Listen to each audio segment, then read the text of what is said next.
Hello everybody, welcome. Today we are checking out Blueprints. This is a indie game, just came out a little while ago. It's on Steam, Xbox, PlayStation, it's on Game Pass. And it is a pretty cool game, and it's getting a lot of buzz. So I wanted to do a little video here and kind of show it off and, my take on it. See I have a game here. I'm already on day 22. 12 hours, 50 minutes in. We're going to make a new game because I kind of want to show off what the game is like from the beginning and then kind of explain, without getting into too many spoilers, where it goes and why I think this game is interesting and why I think it's getting a lot of buzz, because it is getting a lot of buzz. I think mostly deserved, but there are definitely some things that I think this game could do better. Dagobah is the name of the studio. I believe this is their debut game. And Raw Fury's the publisher. They've been making some pretty good moves, getting some really good games out there. And I'm not sure if I can skip this. I can, good. So I am going to skip this because I don't think we really need to go through the whole intro here, but the setup here is you are this guy we just passed. Simon is, I believe, his first name. Nope. Maybe we're going to get a little bit of a... Oh no, that was just the intro fading out. Basically, your grand uncle bequeathed you this gigantic mansion that is actually a roguelike mansion. Every day this mansion resets, and you go through each doorway in the mansion, and every time you go to a doorway you get to draw a new room. And I think we're gonna get some information on that here. So this is kind of like your inventory. You always start at the entrance hall. You have this grid on the left hand side, 9 by 5, 45 rooms. You get to get to the 46th room. It's a mystery. Where is it? Who knows? You get the entrance hall at the bottom. You got this antechamber at the top. You're assuming you're trying to get to the antechamber. You've got an inventory. You've got all this other stuff. When you're first starting out, you got no idea what a lot of this is. You got call it a day, which is kind of like in your run. And then, like I said, each time you go back each day, the mansion is completely reset. You also see up in the top right, we got footsteps. Footsteps are important. If you run out of footsteps, your day is over. And you run out of footsteps by walking through rooms. Every time you step foot in a new room or go back through that room, you lose a footstep. There are ways that you can alleviate some of that, but we may not see too many of them this early on. So basically you just go up to a door and then you get 3 choices. You've got a bedroom, which I just said we're not going to see a way to alleviate footsteps, which we see one right here. When you enter a bedroom, you gain 2 footsteps, but you also lose a footstep walking into it, and you're going to lose a footstep walking out of it.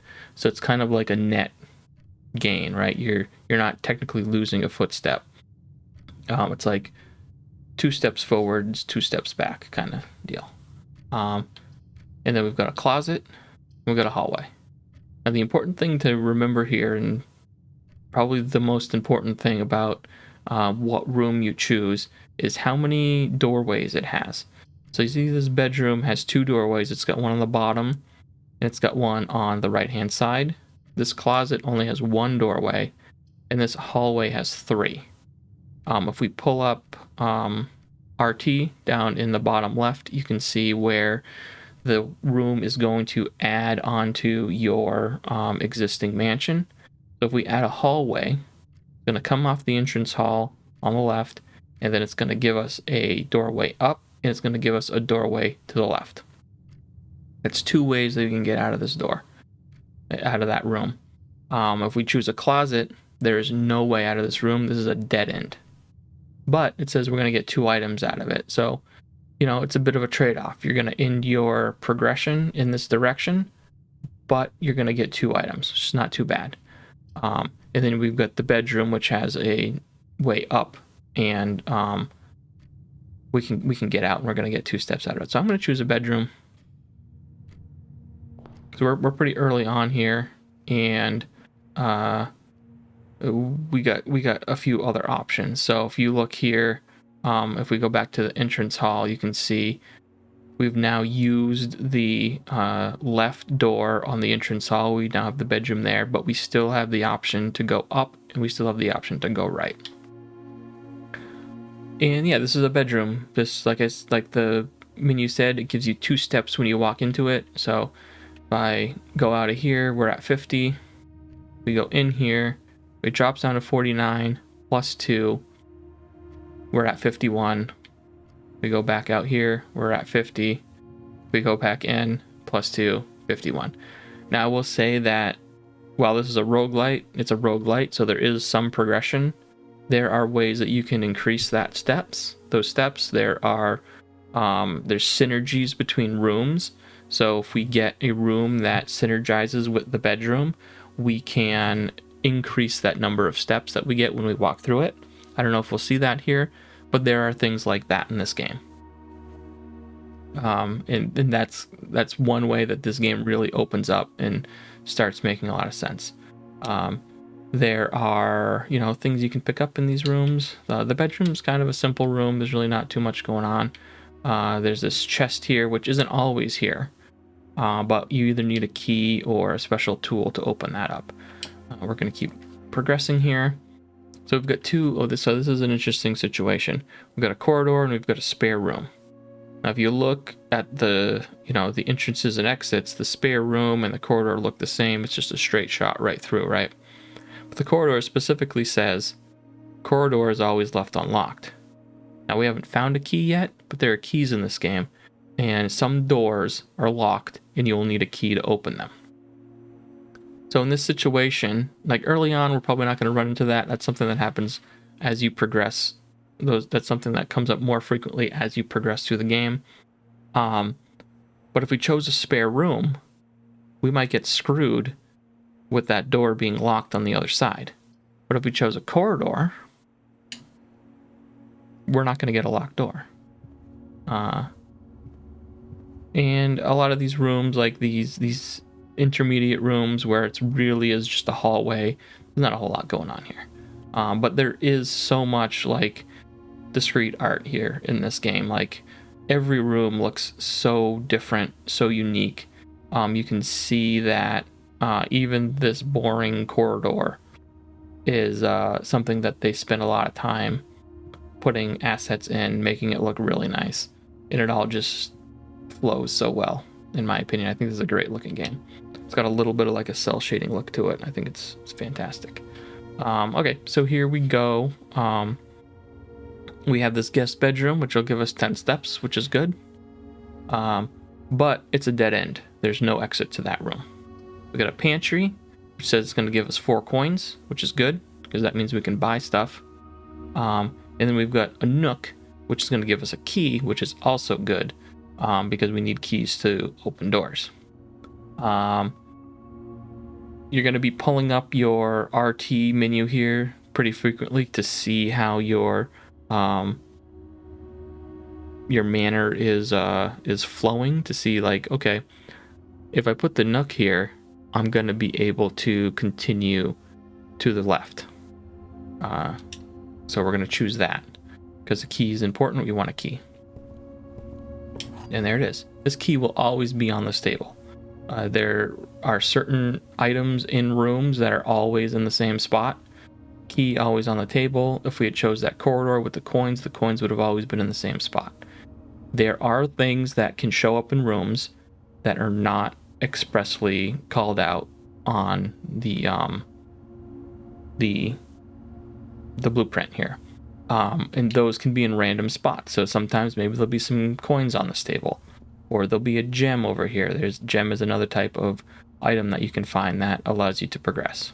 And There are also notes all over the place, and this is an interesting note because it tells you you should be taking notes. It's a note saying you should be taking notes, and that is good advice if you are interested in this game and want to get the most out of it.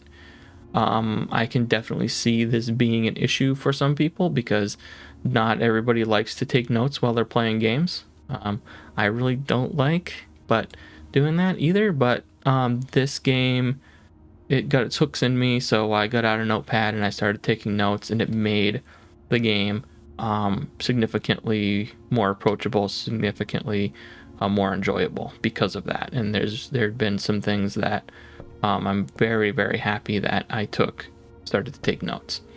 Not for everyone, I understand, and that is part of like where I'll start to talk about my issues with this game. The fact that you kind of need a notebook for this game is a little irks me a little bit, and I'll talk a little bit more about that as we go along. So this is a den, another beautiful room. I love this, the aesthetic here, just this fire roaring. So where you want to sit down, read a book, hang out with your swans, and get your gem on the table, because there's always a gem in this room. See, den plus 1 gem. Sometimes there's other stuff in this room, but that is RNG, and that's where we run into some problems with this game. All right, so here's an interesting situation. This is where the RNG comes in. So we are now going down, and we only have 2 more squares here.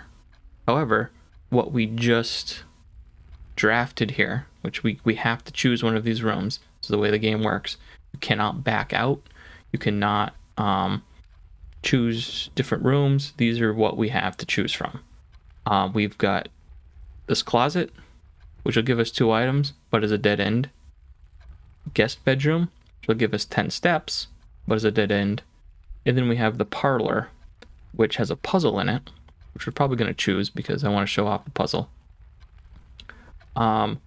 But you'll see that when that slots into that square down there, the exit to that room goes into the corridor, but there's no other door there. So this is essentially a dead end as well. And this is where this game can get a little frustrating, especially early on, because you're limited in the amount of rooms that you can draft from. As you progress, you unlock more rooms. You also unlock the ability to, you unlock the opportunity to be able to redraft these rooms, which means you get another set of 3 rooms. That's limited, but that is something that you can unlock later on, and I think that's important to mention because I feel there's a lot of people out there I feel are getting frustrated with this game, especially early on, because they're running into a lot of dead ends, and not really knowing if there's going to be a light at the end of the tunnel. And I'm here to tell you that there is a light at the end of the tunnel. There is a lot in this game that you won't see until you play quite a few rounds of it and kind of probably get a little frustrated with it. But it is worth sticking it out and seeing where this game goes, because it does go places. And like I said, I'm 22 days in, 12 hours, 13 hours almost, and I've seen some really cool stuff. And I think it's worth sticking out, trying to get over that hump. And it's not, I'm not saying that, it's not something that should be criticized. I think it's a valid criticism, and I think it's a something that I would like to see the game maybe patch in and make the early stuff a little bit more. I think what the game needs to do is be a little less subtle with the deeper layers of the game, and kind of seed that a little bit more, because I'll talk about that in a second once we go through this. So we've got a puzzle. This is like a box puzzle in this room, and these are the rules. There will always be at least one box which displays only true statements. There will always be at least one box which displays only false statements. Only one box has a prize within. The other two are always empty. So we've got these 3 boxes, and on them we've got statements. This box is the middle box. Well, that is not true. The gems are in the middle box. That could be true. This box is the middle box. That's also not true. So this is a pretty easy one.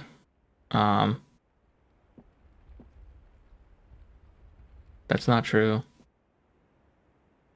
That's not true. Gems are in the middle box, so I bet they're in here. Okay. I'll say where I am in my game. This puzzle is almost impossible. The clues are so contradictory, and sometimes the boxes are just blank. They don't have anything written on them. So as you progress these puzzles, which this is a room that you can draft every time, and you pretty much do every time you play the game, you're going to draft one of these puzzle rooms. And every time you draft them, the puzzle gets more difficult. There are 2 of these types of rooms that you look here. It specifically has a puzzle piece on it. It says there will be a puzzle in this room. And in the parlor, it's always this 3-box puzzle. There's another one that's different, and it's the same kind of progression though. Every time you draft it, so basically every time you do the game, you run a game, the solution gets more difficult.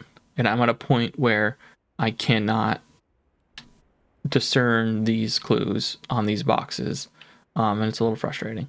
But it's really not that big of a deal. Like, there are other ways to get gems.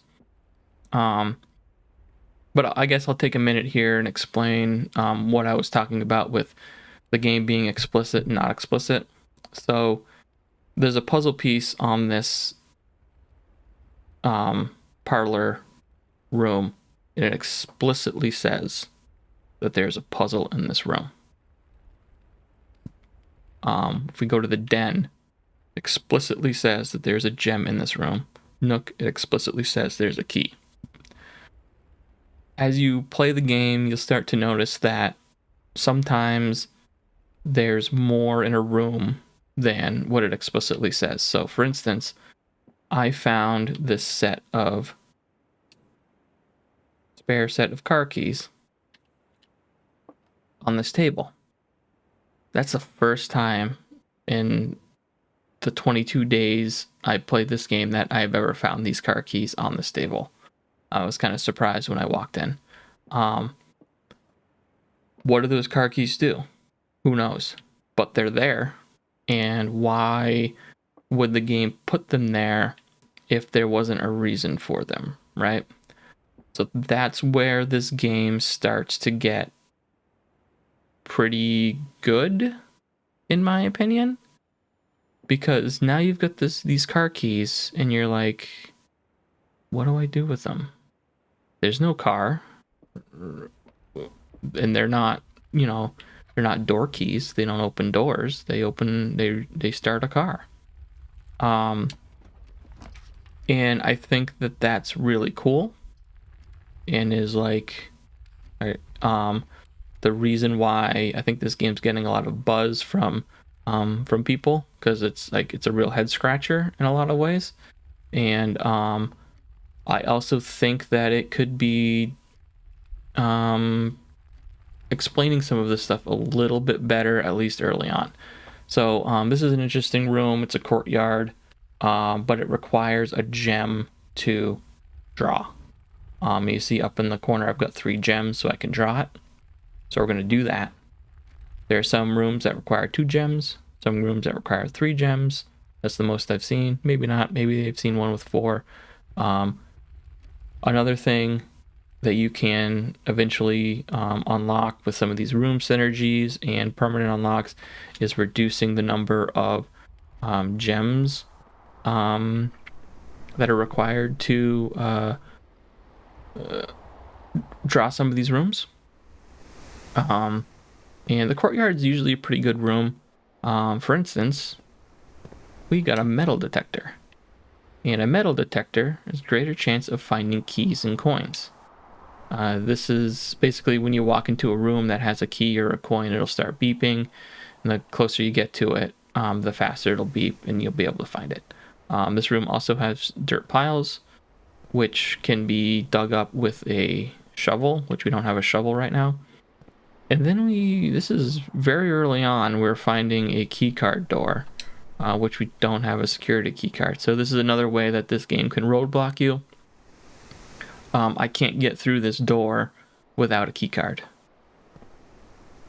And, you know, you don't always find a keycard when you play this game. A keycard shows up kind of randomly. There are other ways that you can find a keycard, but right now we don't have one, so we can't progress through that. But luckily, I have another door that I can go through. If that had been the only door, and it had been a keycard door, my run would be over. I wouldn't be able to progress. We're going to choose this security room because I think it's pretty cool. That also required 1 gem. Oh, we're going to get a little cutscene. I might skip this because a lot of these cutscenes are just really slow and long.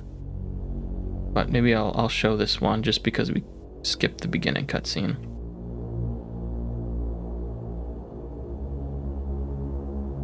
He's like walking into this room. Oh my god, it's the Matrix. Look at this green tint.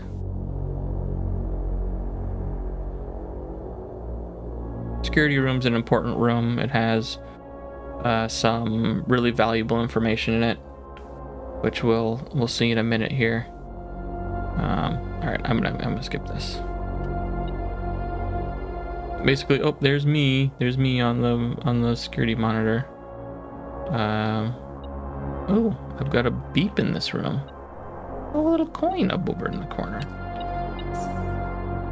Yeah, that's how the metal detector works. So this room has a terminal in it. There are a few rooms that have terminals, and one of the cool things you can do here is you view the state inventory. So what this does is tell you in rooms that you have drawn out,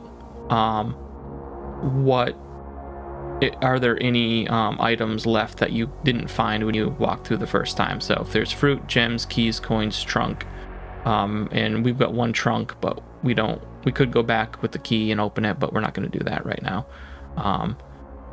But this is pretty useful. So like if it said, oh, there's a key that you missed, it's probably a good idea to go back through those rooms and see if you can find that key. There's some other things that this terminal does, but we're not going to get into that right now because it's not important. Well, it's important, but it's not important that I show it to you because we want to keep some things secret, right? So let's keep going. All right, so we've got another 2 dead-end rooms. We've got a closet and a nursery. Whenever you draft a bedroom, gain 5 steps. All right, so this is actually one of those synergy rooms that I was talking about. So if we drafted this nursery, every time after we drafted this nursery, we drafted a bedroom, we would gain 5 steps. Now we've already drafted a bedroom, so this really isn't useful right now. We could put a closet here and get 2 items, or we could put a pantry and get 4 coins. I'm actually gonna make a not so good decision, and I'm gonna do a closet. I'll explain why that wasn't a good decision in a little while. This was actually pretty good. We got a key, then we got a silver key, which is a special key. So the reason why that wasn't a good decision is because that then just blocked off that path, so it was a dead end. But we could go all the way back through what we've already created all the way back to the entrance hall and continue, because if you remember, this is a key card door, so we can't do that. And I could see some people saying, oh, 2 items, oh, I'm gonna draft that, not realizing, you know, early on that that was a dead-end room and probably not the best thing to do right there. But you know, that is that's something I've learned from playing the game, is that that wouldn't have been the best decision. But we did get a key, so now we can unlock this chest. And look, we get 2 more keys. So we spent a key and got 2 keys. You know, and that those things are random. You never know what's going to be inside of them. Sometimes it'll be gems, sometimes it'll be keys, sometimes it'll be money. And now we've come back to the entranceway. Now, this is where your steps start to come into consideration. So we're already down to 38 steps. And you know, we spent a lot of steps coming back from that closet all the way through the security room, courtyard, den, nook, corridor, bedroom. Every time we walk through a room, we spent a step. So backtracking can be very expensive. If you're like way up in the top of the mansion, you got to backtrack all the way down. So another thing to consider when you're drafting is creating like multiple ways to go through, so you don't have to do all these like crazy snake paths if you do need to go all the way back to the beginning. Just something to consider if you do pick this up and you want to play it. So this is the first time we've seen a red room, which is a negative effect. So whenever you enter a chapel, you lose 1 coin, which we're gonna choose. Normally you wouldn't want to choose that, but the trick with the red rooms is that they usually have a lot of doorways in them, so they're good for you know, creating an annex where you can travel to a bunch of different locations. But there's a penalty to them usually when you walk through. Like, you know, this place, you lose a coin every time you walk through it, so you don't really want to walk through it too often. This is just a really nice, beautiful room. Like I said, the art in this game is really good. Each room really looks unique and stands out. And this is one of those rooms that just looks really fantastic. So I'll go through here. We've got a hallway, we've got a storeroom, and then we got a passageway, which requires 2 gems, and we can't choose that because we only have 1 gem. We could do a storeroom and we get some items. That wouldn't be a really good decision because then that would be a dead end. So we're going to choose the hallway, which is nothing. Like, there's nothing in here. Now that I get the metal detector, sometimes maybe a coin will be in here or something like that. But typically this is a pretty nothing room. It really is just a 3-way doorway. All right, drawing room's pretty cool. That'll allow you to, as it says, you may draw new floor plans while drafting in this room. So I'm going to choose that just to show it off. It's a pretty early, interesting room to check out. We get some beeps, so we've got some coins. This goes back into the entranceway. So now if we go up to this room, we've got these to choose from. So here's a good example. Pantry. Oh, we got 4 coins. That's pretty cool. Well, actually, that might work out because that'll just go up, and then that's actually the best choice right here. Can't do that because we 4 items, which is pretty good, but we don't have any gems.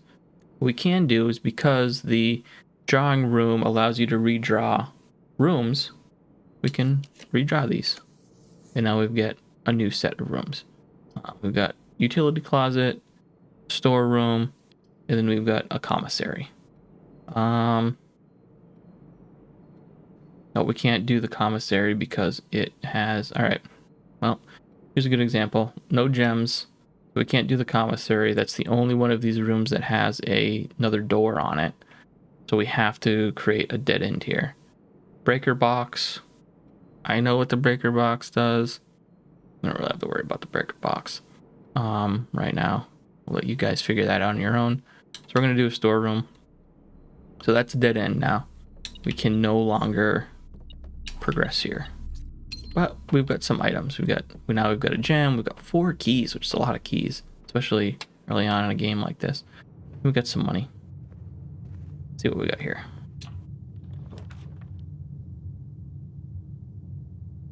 Okay. Well, this is the end of our game. Because of the RNG we just got here. So we got a pantry, which you can see the pantry. You can't turn these. There's no way to flip these. They automatically slot in the way that they're going to slot in. So the pantry goes forward and then goes down, and that's going to be a dead end. We got a guest bedroom, which will get to 10 steps, but what good is that? Because we can't go anywhere else. And then we go to bunk room, which counts as 2 bedrooms, which actually, so if we had drawn that nursery, we'd get some bonuses here if we drafted this bunk room.